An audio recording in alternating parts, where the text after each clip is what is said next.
Bom, pessoal, boa noite. Então, vamos continuar aqui com as nossas aulas de processo inflamatório, né? Hoje a gente encerra a inflamação com a inflamação crônica. Aí a semana que vem já é outro assunto, tá? Mas vamos lá.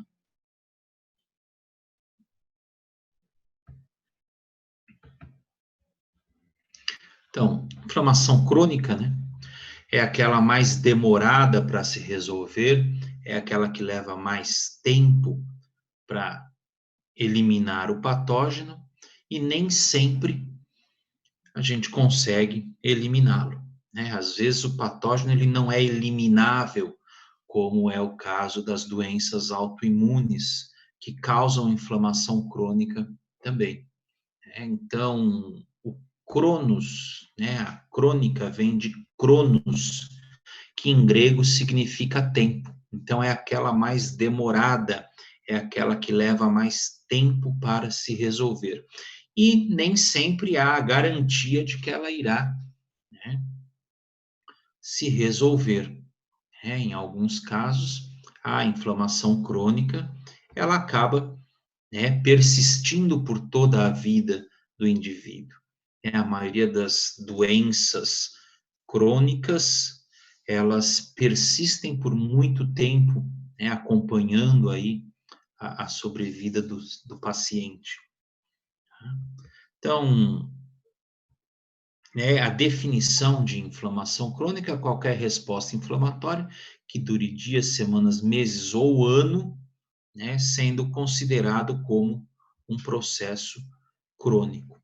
Claro que a gente falou, né, naquelas aulas de processo inflamatório agudo, que a inflamação aguda e a inflamação crônica, elas estão divididas em até 3 dias ou mais de 3 dias. Isso é muito relativo, né? Porque uma inflamação aguda, ela pode aí passar do terceiro para o quarto dia e vice-versa, né? O que vai determinar o que é uma inflamação aguda ou uma inflamação crônica é a presença das células, né, características que são os linfócitos. Tá? Então, esse dura dias aí é um tanto quanto dúbio, né? Semanas, meses, anos, obviamente, isso é natural, né, que seja considerado como crônico. Tá? Mas 3 dias, mais de 3 dias, 4 dias, aí está muito no intervalo entre, né, esses dias é um pouquinho complicado de você considerar. Né? Então, uma das características, né, do que se diz de processo inflamatório crônico é que a inflamação crônica ela é de natureza proliferativa. O que isso significa? Significa que há uma proliferação de elementos, de células nesse local onde está acontecendo a inflamação crônica. Então, o que prolifera aí? Prolifera normalmente as células de reparo, né? Que são os fibroblastos, que são aquelas células que produzem a matriz de colágeno, né? A matriz do tecido conjuntivo, e os angioblastos, que são células que vão dar origem a novos vasos sanguíneos, né? O fibroblasto, porque o processo de inflamação crônica ele é acompanhado de reparo, né? Então eu tenho que reparar o tecido que está há muito tempo sob a ação das enzimas lisossomais das células, né? Que são fagocíticas, né? E os angioblastos, porque eu preciso, né? Eu preciso de quê? De novos vasos sanguíneos para poder suprir este tecido. Do quê? De oxigênio, porque como ele está há muito tempo no processo inflamatório, crônico, né? Há muito tempo no processo inflamatório, eu tenho a necessidade da oxigenação tecidual, eu tenho necessidade de que se chegue mais sangue, né? Para poder suprir as células que estão presentes. E aí, eu tenho aí os angioblastos entrando em ação, que vão dar origem a novos vasos sanguíneos. Dependendo do tipo de resolução desse processo inflamatório crônico, né, esses vasos podem ou não desaparecer futuramente. Mas no momento do processo inflamatório, eu necessito, né, de mais oxigênio ao tecido e, consequentemente, eu preciso de novos vasos sanguíneos. Né? Então, os angioblastos, blasto é secretor, produtor, ângio está relacionado à vascularização. Então, são novos vasos sanguíneos que proliferam no local do processo inflamatório. Às vezes, algumas fibras nervosas também se recompõem aí, né? Eu tenho a proliferação dessas células, dessas fibras nervosas, mas isso já é um pouquinho mais difícil de acontecer. Então, que células estão envolvidas nesse processo inflamatório crônico?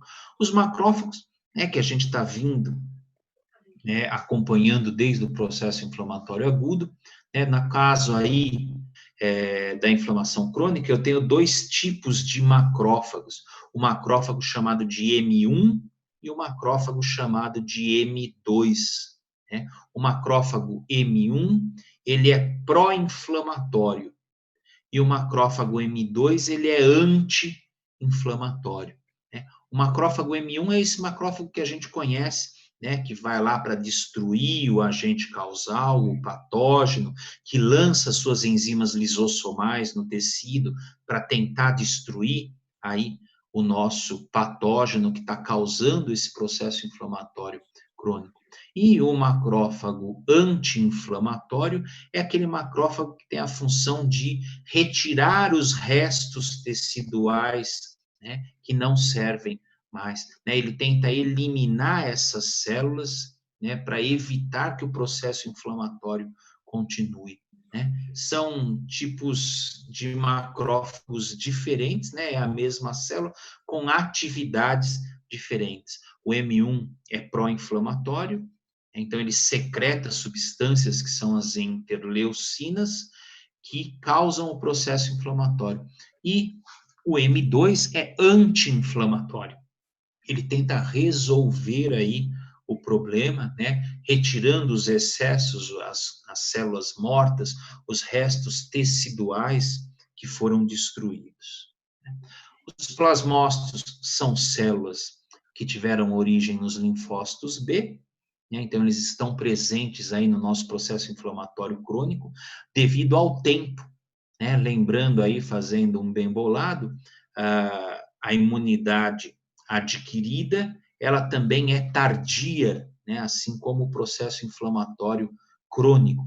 Então, eu tenho algumas células de defesa que apareceram lá na minha imunidade adquirida, que são os linfócitos T e B e os plasmócitos, né, a fim de tentar reconhecer o patógeno para produzir anticorpos contra ele. Temos ainda as células dendríticas, né, que são células apresentadoras de antígeno, né, que estão lá para quê? Para reconhecer o antígeno e apresentá-lo às células fagocíticas, aos macrófagos, aos neutrófilos. Temos os fibroblastos, que eu falei anteriormente, que são células de reparo, aí no caso, né? A inflamação crônica e o reparo, eles andam juntos, porque quanto mais tempo de inflamação crônica eu tiver, maior é a destruição do tecido. Então, eu tenho que ter um reparo tecidual conjunto ao processo inflamatório crônico. Tá? E os angioblastos, que estão aí para suprir esse tecido conjuntivo com novos vasos sanguíneos.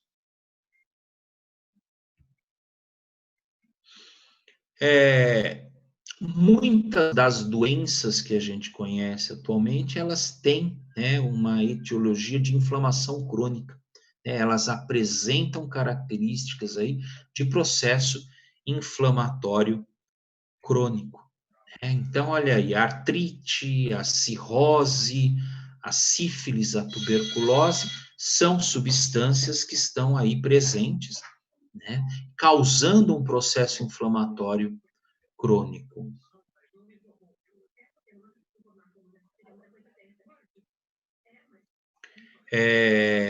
No caso da tuberculose, da sífilis e da lepra, né, elas causam um processo inflamatório crônico insidioso. Né? Então, ele vai se espalhando lentamente pelo organismo. Né?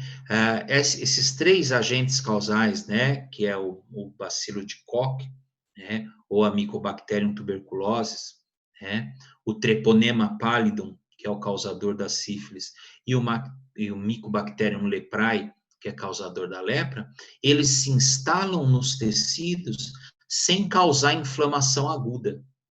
Eles são tão insidiosos, claro, isso são adaptações, né, desses patógenos, né? Mas eles se instalam lentamente no tecido, driblando, né, o processo que daria início a uma inflamação aguda. Então, quando eles começam a se manifestar, eles já estão instalados há muito tempo no tecido. Eles já partem direto para um processo inflamatório crônico, pulam a fase aguda. Normalmente não é isso que acontece. Tá? Normalmente o patógeno, quando ele penetra no tecido conjuntivo, ele é rapidamente reconhecido, e aí o que acontece é que eu começo a ter a resposta inflamatória aguda. Mas nesses três casos, da lepra, da tuberculose e sífilis, eu tenho aí um processo insidioso no meu organismo. Tá?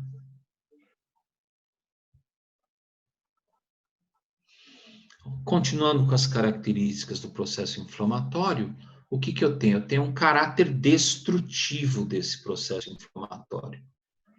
Travou? A Stephanie está perguntando se travou. Travou aí para mais alguém? Não, né? Então é a internet da Stephanie que está ruim. Aí, Stephanie. Tá? Então, o que eu tenho aqui? Um caráter destrutivo. Né? Quanto mais tempo demora para eliminar o patógeno, maior é a destruição tecidual, resultando, inclusive, em fibrose do tecido conjuntivo. E aí, quando o tecido conjuntivo é fibrosado, ele perde a função, né? Uma das características lá dos sinais cardinais do processo inflamatório era a perda de função. Tá? E esse caráter destrutivo, ele se dá pela ação das próprias células de defesa. Um exemplo disso são os macrófagos, né, que ao derramarem as suas enzimas lisossomais no tecido, na tentativa de destruir o patógeno, num processo inflamatório crônico, esse acúmulo de enzimas no tecido conjuntivo vai causar dano. Os macrófagos, eles têm uma enzima chamada de metaloproteinases, que são capazes de destruir o colágeno do tecido conjuntivo. Então, chamam-se metaloproteinases, e são enzimas que destroem aí o tecido conjuntivo. Além disso, essas células em constante atividade, elas acabam liberando no tecido os radicais livres derivados do oxigênio. E isso causa lesão celular. Então, elas liberam os próprios resíduos de metabolismo no tecido conjuntivo e acabam... Cristiane, fecha o seu microfone, por favor.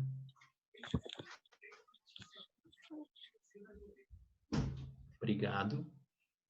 Eles acabam jogando os resíduos de metabolismo, os radicais livres derivados do oxigênio, no próprio tecido, o que causa um mau funcionamento e até a lesão de outras células que estão atuando ali. O processo inflamatório crônico, ele é chamado também de reparo frustrado. Por quê? Porque o tecido fica tentando resolver o seu problema de penetração de um patógeno, e aí, como o processo inflamatório crônico caminha junto com o processo de reparo, isso fica constantemente atuando. As células de defesa tentam destruir o patógeno, destroem o tecido, as células do tecido conjuntivo tentam reparar esse tecido e não conseguem, e isso vai virando, um looping. Isso não tem fim enquanto não for destruído o patógeno. E se esse patógeno não for destruído, o que vai acontecer é cada vez mais o tecido perdendo a sua função. Então, dependendo do agente causal, um processo inflamatório crônico ele pode ser ou não reversível. Por exemplo, no caso das doenças autoimunes, ele é irreversível. Então, o que vai acontecer? Por exemplo, se eu tiver um patógeno que leva mais tempo para ser destruído, o processo inflamatório ele acaba se resolvendo. E aí ele tem duas vias de se resolver que a gente já vai falar daqui a pouquinho. Mas, se o patógeno persistir, se no caso aí, for uma reação autoimune, aí eu não tenho como ter a irreversibilidade do meu processo patológico crônico. Alguns tecidos respondem muito mal a inflamações crônicas, Então, eu listei alguns só aqui, São as glândulas endócrinas, as que produzem hormônio, o pulmão, neurônios, músculo cardíaco, porque são células que têm uma certa dificuldade de se regenerar, de se recompor, de voltarem a ser o que eram. Então, nesses casos aí, o processo inflamatório crônico ele pode causar um dano muito grande.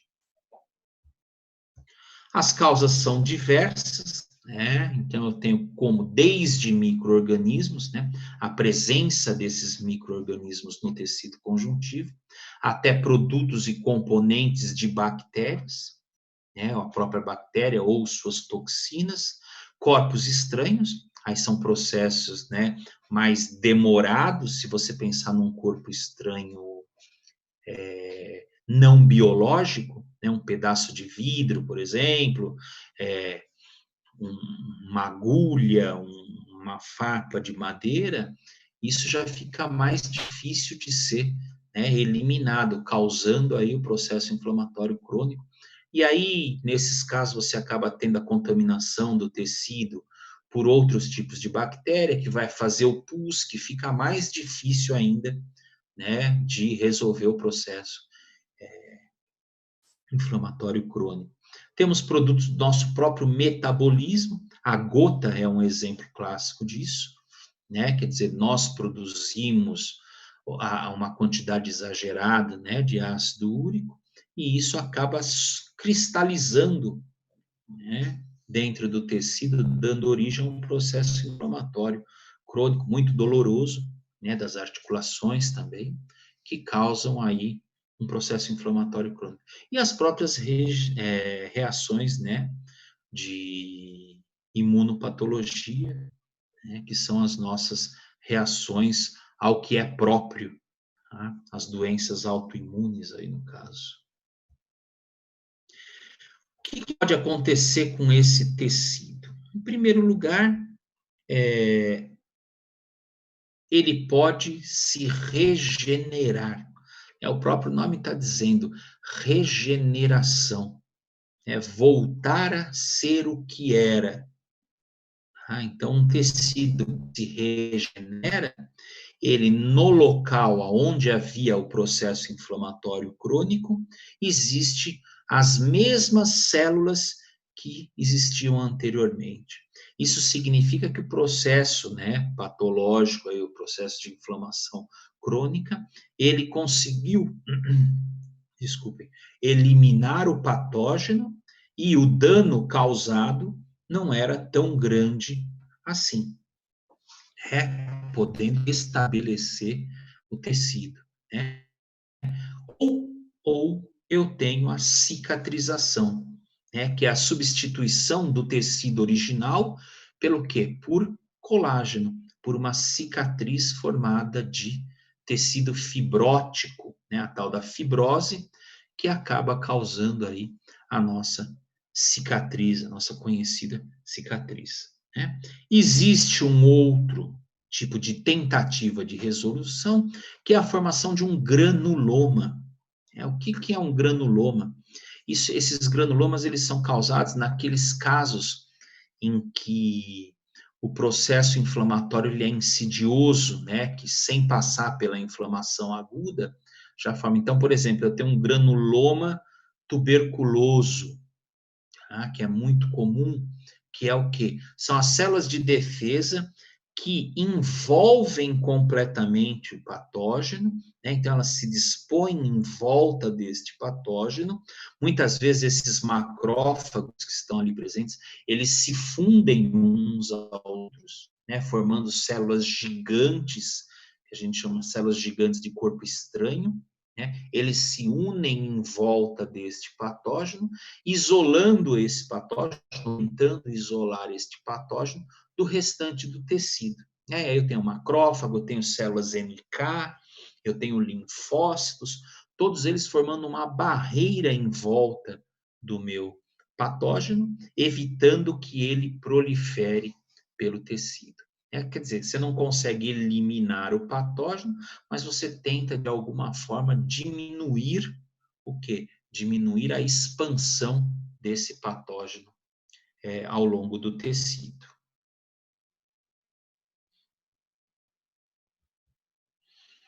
Então, né, a cicatrização, né, no nosso caso, a cicatrização, ela é o quê? Ela é o preenchimento do local da lesão, o preenchimento do local da lesão por um tecido conjuntivo, né, formado por colágeno, por cicatriz. Né? Por que isso acontece? Acontece porque ou a destruição é muito grande, ou as bordas da ferida elas estão muito distantes umas das outras. Então, nessa primeira imagem aqui que vocês estão vendo, ó, o que aconteceu? Eu tive uma lesão de grande amplitude, isso aqui é o epitélio, né? E aqui o conjuntivo. Então, o que aconteceu? Eu tive uma destruição tecidual muito grande. E aí, o que acontece? Este né, este tecido aqui, ele não consegue reencontrar com a outra borda dele, né? Isso é muito importante quando a gente tem uma lesão. As células epiteliais, né, elas caminham em direção umas às outras e tentam se encontrar para poder restabelecer o tecido original, né? Então, quando isto não acontece, quando as células estão muito longe, né, a perda tecidual é muito grande, o que acontece? Os meus fibroblastos, eles entram em ação, eles vão para o local da lesão, da ferida, eles começam a secretar colágeno, né? Eu tenho o preenchimento, primeiro é um colágeno, não é um colágeno muito resistente, não é um colágeno ainda da cicatriz, né? Aquele colágeno mais forte, tá? Então, este colágeno, ele é invadido por novos vasos sanguíneos, né? E esses vasos sanguíneos, eles caminham em direção à superfície da lesão. E aí, quando eles chegam perto da superfície da lesão, eles fazem isso aqui, ó. Eles viram e voltam profundamente à lesão, né? Então, eles formam alças de vasos sanguíneos na parte de cima da lesão. Tá? E aí, o que acontece? Depois que o colágeno é secretado, esses vasos acabam, né, perdendo a sua função, porque cicatriz não é vascularizada, né? E aí eles se degeneram, eles desaparecem aí dessa lesão, tá? Quando está completamente cicatrizado, esses vasos sanguíneos desaparecem, né? Se você tiver um ferimento, se tiver uma ferida, e tiver casquinha, e você arrancar essa casquinha antes da hora, você vai ver que formam pontinhos de sangue nessa lesão, que são justamente esses vasos que a gente chama de tecido de granulação. São esses vasos que estão na superfície do vaso do ferimento, né? E que ainda não degeneraram. Então, se eu arranco a casquinha da ferida, eles ainda não estavam degenerados, e aí eu tenho sangramento e começo todo o processo, né, de cicatrização novamente. Tá? Então, no caso da cicatrização, né, após o total preenchimento e o amadurecimento desse colágeno que está preenchendo a ferida, aí sim eu tenho, né, a involução, né, a degeneração desses vasos sanguíneos e a minha, né, ferida, né, acaba cicatrizando, quer dizer, eu substituo o tecido por um tecido fibrótico, né? Já na regeneração, a regeneração ela depende muito de qual é o tecido que está acontecendo a lesão. Pessoal, vamos fechar o microfone, por favor. Tá? Vai depender em qual é o tecido que está acontecendo, né? A tentativa de se transformar em um tecido novo, né? Nós temos 3 tipos de células, né? As células lábeis, que sofrem mitoses constantemente. Temos as células estáveis, que são aquelas que sofrem mitose só quando necessário. E temos as células perenes ou permanentes, que são aquelas que não se multiplicam, né? Então, por exemplo, como célula perene, eu tenho músculo cardíaco, tenho músculo estriado esquelético, tenho neurônios, né? Como células estáveis, eu tenho aquelas células do fígado, do rim, né? E como células lábeis, aquelas células que têm alto poder de mitose, como, por exemplo, tecido epitelial, né? Então, dependendo de qual é o tecido que está sofrendo, né, o processo de agressão, ele vai se regenerar ou não. Então, por exemplo, células permanentes, elas não se regeneram, né? Não há regeneração em músculo cardíaco, não há regeneração em músculo estriado esquelético, tá? Não há regeneração em neurônios. Tá? Então, esses tecidos, eles não vão regenerar, eles vão cicatrizar. E eu vou ter a substituição desse tecido por uma cicatriz sem função nenhuma. Vamos lá? Dúvidas?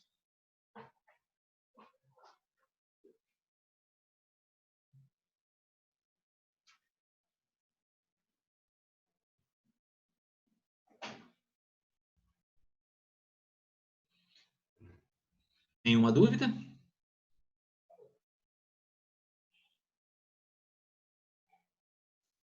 Esses tecidos que você comentou que não se regeneram, o que tem?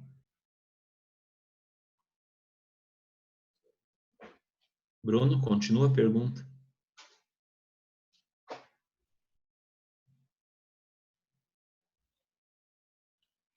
Existe um rearranjo da cicatriz, né? Com o tempo, a gente vai passando o tempo e o tecido vai se rearranjando, mas a cicatriz, ela continua presente, sim, né? A gente diz que a cicatriz diminuiu, a cicatriz ficou clarinha, tá? Mas ela ainda está presente no local de lesão. O que você tem é uma hipertrofia dos tecidos que estão em volta, né? Lógico, como tudo no nosso corpo, tudo é dinâmico, né? E aí o que acontece? Com o tempo, eu tenho o tecido aumentando de tamanho, e aí as células do tecido normal acabam, né, meio que espremendo essa cicatriz, diminuindo, dando a impressão que ela diminui de tamanho, mas ela continua lá, tá? As cicatrizes, elas são aí para o resto da vida. Eu tenho uma no braço aqui, ó, acho que não dá para ver, tá? Que tem mais de 40 anos aí. Tá aí presente. Quem mais? Ah, o queloide é uma disfunção do fibroblasto, Leandra, tá? Porque o que acontece? Como é que o fibroblasto ele funciona? Ele secreta colágeno em toda a volta da sua superfície.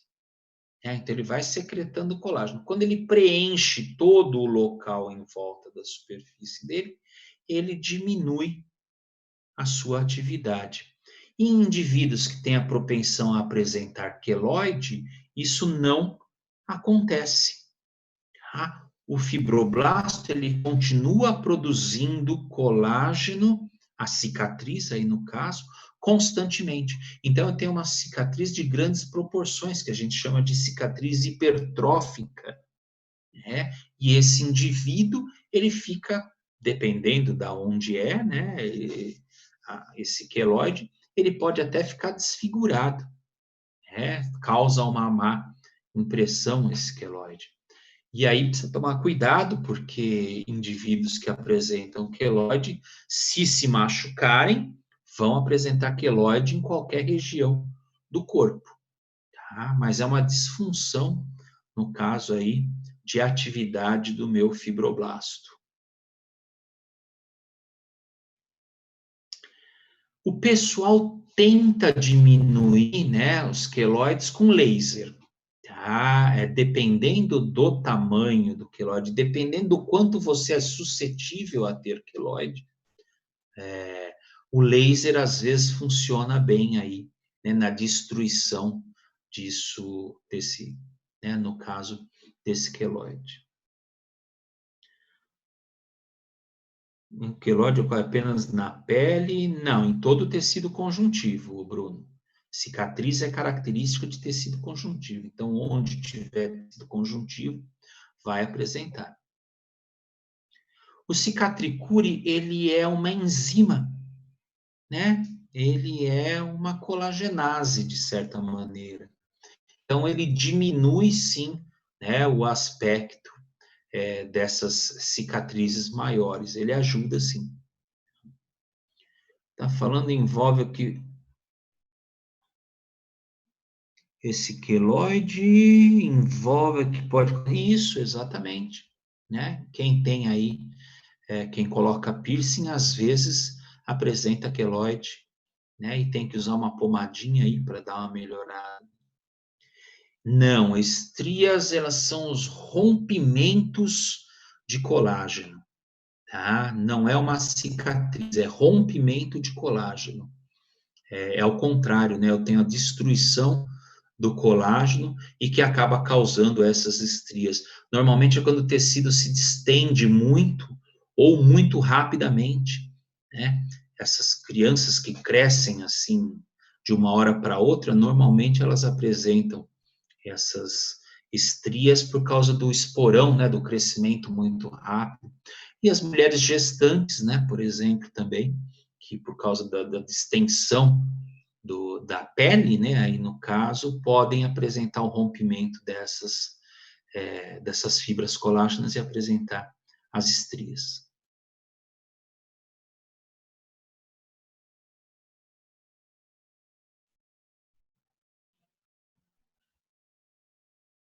Sim, é uma tendência. O queloide é uma tendência a apresentar cicatriz, Giovana.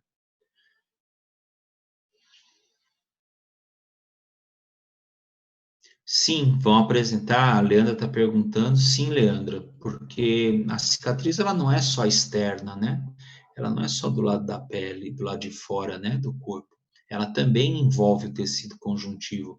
Então, ela sim, ela apresenta uma hipertrofia para o lado aonde a gente não enxerga também. Professor, então se Oi. for o caso de um órgão, alguma coisa assim, esse queloide se formar, vai ter algum problema se a pessoa tiver que fazer uma cirurgia na recuperação desse paciente? Porque a cicatriz do queloide não é uma deformação, mas é um Uma problema. cicatriz exagerada. Mas então, se for internamente, não tem nenhum problema, não vai acarretar nenhum outro problema. Não tem essa Não, possibilidade. não.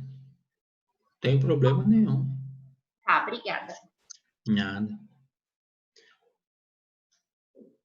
Que é, a Giovana está falando o quê? Que ela já teve um queloide em piercing, porém minha cicatriz da cirurgia eu não tive queloide. Como funciona isso? Provavelmente o produto que você estava colocando aí, que era feito piercing, deu uma reação exagerada, né? Talvez seja um processo inflamatório e não necessariamente um queloide, tá?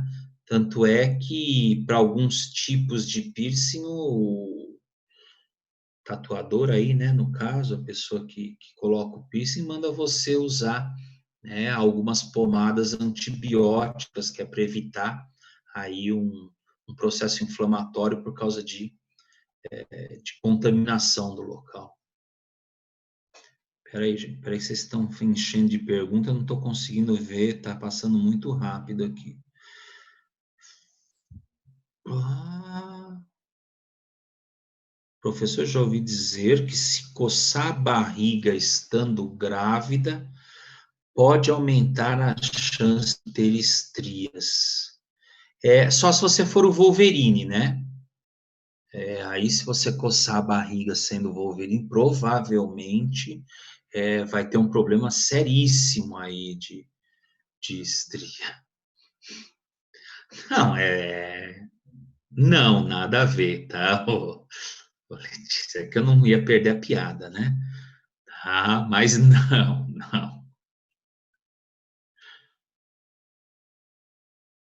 Coçar a barriga, não, Letícia, não. Meu corpo recusou os pontos e a cirurgia abriu. É, isso é um pouco problemática, né, Giovana?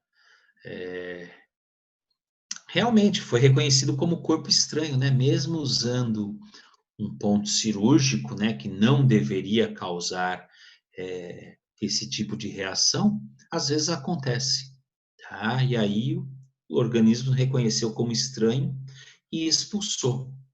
Que aí fizeram o quê? Usaram cola cirúrgica ao invés de ponto falso e aquele com esparadrapo, né? É, né? Eles estão usando agora uma cola biológica, né, que evita, porque às vezes que nem